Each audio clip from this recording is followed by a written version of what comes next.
जय हिंद दोस्तों। आप सभी का आपके अपने YouTube channel study with Anil sir पर स्वागत है।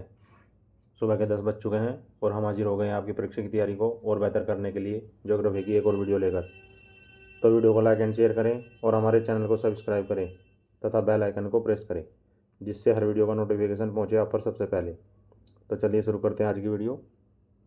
वायुमंडल, वायुदाब, स्थायी एवं स्थानीय पवन, भाग 3। क्वेश्चन है, व्यापारिक पवनें निम्न में से किस अक्षांश पट्टियों में पाई जाती हैं? ऑप्शन 1 5 डिग्री उत्तरी से 5 डिग्री दक्षिणी अक्षांश में।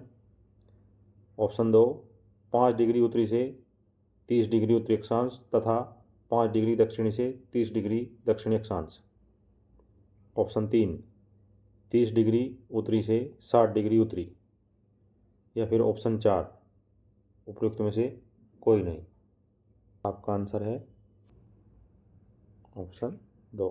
नेक्स्ट क्वेश्चन, निम्नलिखित में से किसे ग्रहीय पवनों के लिए एक अवरोध माना गया है? ऑप्शन 1 अश्व अक्षांश। ऑप्शन 2 मानसून पवनें। ऑप्शन 3 गर्जती चालीसा। या फिर ऑप्शन 4 चीखता साटा।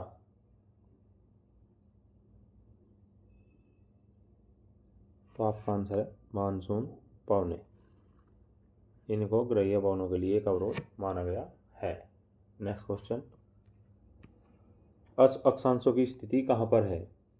ऑप्शन 1 उपोष्ण निम्न वायुदाब पेटी। ऑप्शन 2 भूमध्य रेखीय न्यून वायुदाब पेटी। ऑप्शन 3 उपोष्ण उच्च वायुदाब पेटी। या फिर ऑप्शन 4 ध्रुवीय उच्च वायुदाब पेटी। तो अक्षांशों की स्थिति उपोष्ण उच्च वायुदाब पेटी में होती है। नेक्स्ट क्वेश्चन, पछवा हवाओं की सर्वाधिक गति कहाँ पर होती है? ऑप्शन 1 दक्षिणी गोलार्ध के महाद्वीपों पर।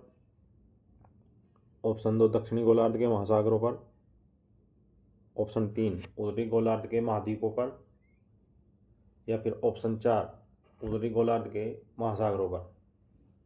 तो पछवा हवाओं की सर्वाधिक गति दक्षिणी गोलार्ध के महासागरों पर होती है। नेक्स्ट क्वेश्चन,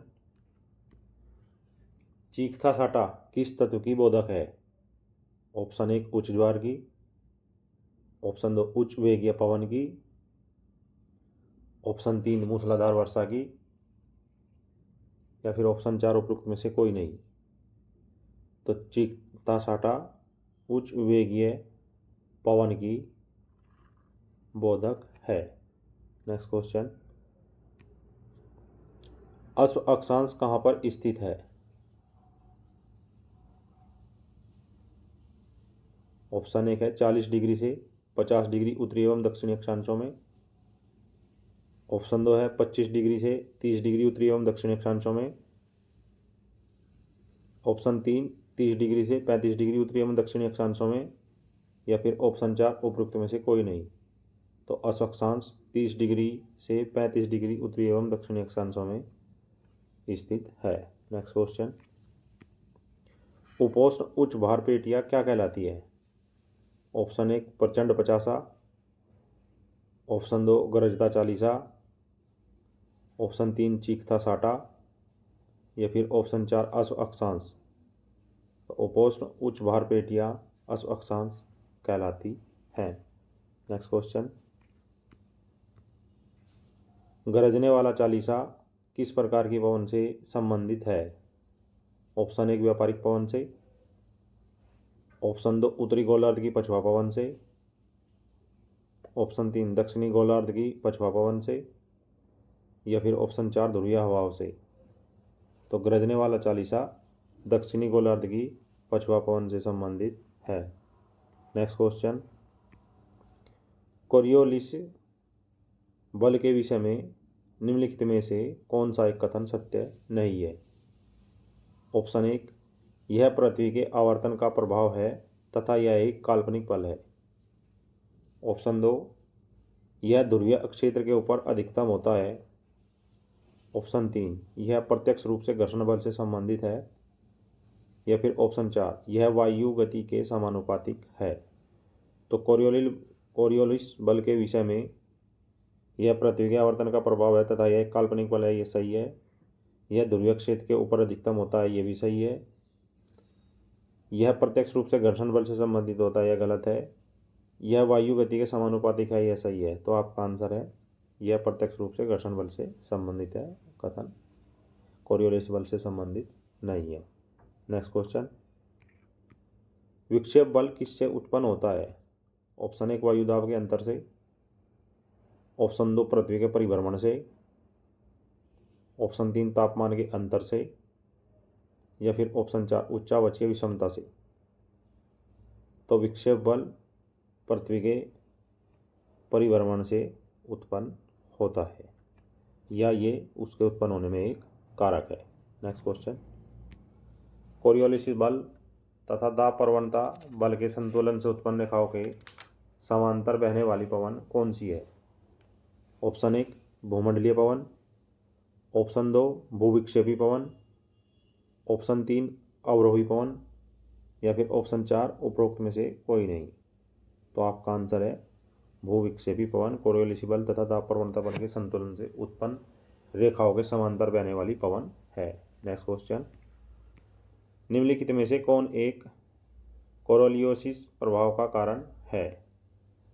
ऑप्शन 1 केवल अपनी दूरी पर पृथ्वी का घूमना, ऑप्शन 2 केवल सूर्य के चतुर्दिक पृथ्वी की परिक्रमा, ऑप्शन 3 पृथ्वी का घूर्णन एवं परिभ्रमण, या फिर ऑप्शन 4 उपरोक्त में से कोई नहीं।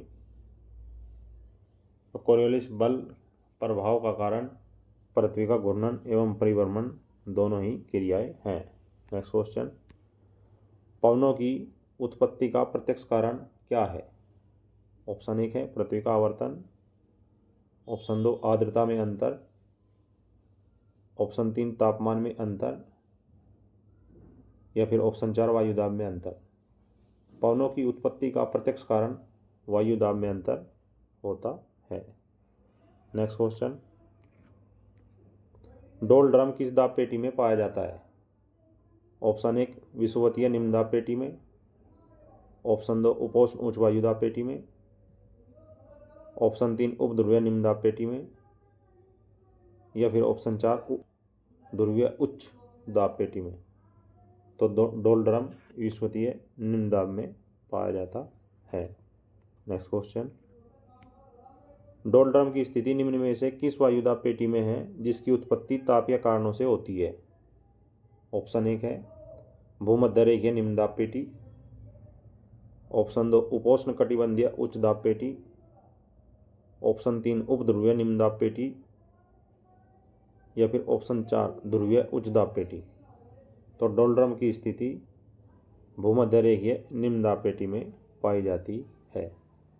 तो दोस्तों ये थी आज की video. I hope this video will very helpful to preparation your examination. So friends, comment box में कमेंट जरूर करें और हमें सपोर्ट करें।